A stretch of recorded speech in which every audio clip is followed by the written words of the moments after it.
তৃতীয় শ্রেণীর বিজ্ঞান বই নিয়ে ধারাবাহিকভাবে তোমাদের সাথে আলোচনা করছি। এখন তোমাদের সাথে 7ম পৃষ্ঠা থেকে আলোচনা করব। 4 নাম্বার, ফুলের উপস্থিতির উপর ভিত্তি করে উদ্ভিদের শ্রেণীবিন্যাস। আমরা জানলাম যে কাণ্ডের উপর ভিত্তি করে উদ্ভিদের শ্রেণীবিন্যাস করা যায়। ফুলের উপর ভিত্তি করে আমরা উদ্ভিদের শ্রেণীবিন্যাস করতে পারি। ফুলের উপস্থিতির উপর ভিত্তি করে কিভাবে উদ্ভিদকে বিভিন্ন শ্রেণীতে ভাগ করা যায়। কাজ, ফুলের ভিত্তিতে উদ্ভিদের শ্রেণীবিন্যাস। যা করতে হবে, 1, নিচে দেখানো ছকের মতো করে খাতায় একটি ছক তৈরি করি। খাতায় লিখবে গোলাপ গাছ এবং ফর্ন গাছ। তো এই দুইটা আমরা আলাদা করে লিখব। গোলাপ গাছ ফুল আছে, ফর্ন গাছে কি নেই, ফুল নেই।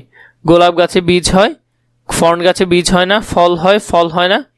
ফুল থেকে ফল ও বীজ তৈরি হয়, স্পোরের মাধ্যমে বংশবিস্তার করে। তো এটা আর এটার মধ্যে কিছুটা পার্থক্য আছে, এটা সুন্দর করে খাতায় বা এখানের বক্সে লিখে ফেলবে। 2, নিচের ছবিগুলো ভালোভাবে লক্ষ্য করি। খাতায় আঁকা ছকে গোলাপ গাছ ও ফর্ন গাছের বিভিন্ন অংশের নাম লিখি। ছবিটি তৈরি করার পর তৈরিকৃত ছকের ভিত্তিতে নিচের প্রশ্নের উত্তর চিহ্নিত করি। গোলাপ গাছ ও ফর্ন গাছের বিভিন্ন অংশ দেখতে কি একই রকম নাকি আলাদা? সহপাঠীদের সঙ্গে মত বিনিময় করি। 5, ফুলের উপস্থিতির ভিত্তিতে কিভাবে উদ্ভিদের শ্রেণীবিন্যাস করা যায় তা নিয়ে সহপাঠীদের সঙ্গে আলোচনা করি। তো এখানের মধ্যে আমরা দুইটা গাছ দেখলাম, যেমন এটা হলো ফর্ন গাছ আর এটা হলো কি গাছ, গোলাপ গাছ। তো এই দুইটার মধ্যে কি পার্থক্য সেটা, যেমন ফর্ন গাছের বংশবিস্তার হয় তার ঢাল থেকেই, এবং গোলাপ গাছের তো ডিরেক্ট ফুল থেকে বীজ হয়, সেখান থেকেই করা যায়, অথবা কাণ্ড থেকেও করা যায়। তুমি কি কখনো ফর্ন গাছের ফুল দেখেছো? গোলাপ ও ফর্ন গাছের সাধারণ অংশগুলো কি কি? তো এই দুইটা প্রশ্ন দিয়েছে আমাদেরকে এখানে। গোলাপ গাছ ও ফর্ন গাছের বিভিন্ন অংশগুলো এখানে লেখা আছে। এরপরে হলো সাধারণ অংশগুলো কি কি? সাধারণ অংশ হলো মূল, কাণ্ড ও পাতা।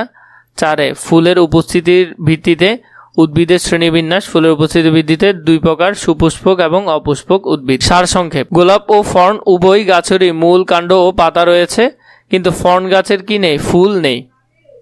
এটা হলো ফুলের অংশ, এটা হলো পাতা যেটা দোনোটার আছে, এটা হলো কাণ্ড দোনোটার আছে, এটা হলো মূল দোনোটারই আছে। যেসব উদ্ভিদ ফুল হয় সেগুলোকে বলা হয় সুপুষ্পক উদ্ভিদ। খুব বেশি গুরুত্বপূর্ণ, ক প্রশ্নে বা সংক্ষিপ্ত প্রশ্ন আসতে পারে। মোট উদ্ভিদের মধ্যে প্রায় 90% হলো যে কি ফুল হয়, আম, গোলাপ, শাপলা ইত্যাদি। এগুলো খুবই গুরুত্বপূর্ণ, এটা মনে রাখবে। আবার যেসব উদ্ভিদের ফুল হয় না সেগুলোকে অপুষ্পক উদ্ভিদ বলে।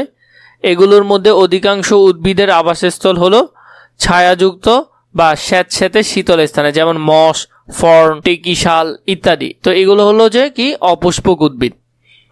অপুষ্পক উদ্ভিদ এবং সুপুষ্পক উদ্ভিদ দুইটা চিত্র দেওয়া আছে, একটু দেখে নিবে। চলো পারি কিনা দেখি। তো এখানের মধ্যে ক, খ, গ আমাদেরকে দিয়েছে, এখানে কি কি হবে সেটা আমাদেরকে লিখতে বলেছে। 1, ছবির গাছটি ক, খ এবং গ চিহ্নিত অংশের মধ্যে একটি করে কাজ লিখি। এখানে একটা করে কাজ লিখবো। তো একটা করে কাজ লিখলে কতে, পাতা সূর্যের আলো ব্যবহার করে খাদ্য তৈরি করে। কাণ্ড গাছকে সোজা করে রাখে এবং পানি ও খাদ্য এক অংশ থেকে অন্য অংশে পৌঁছাতে কি করে, সাহায্য করে।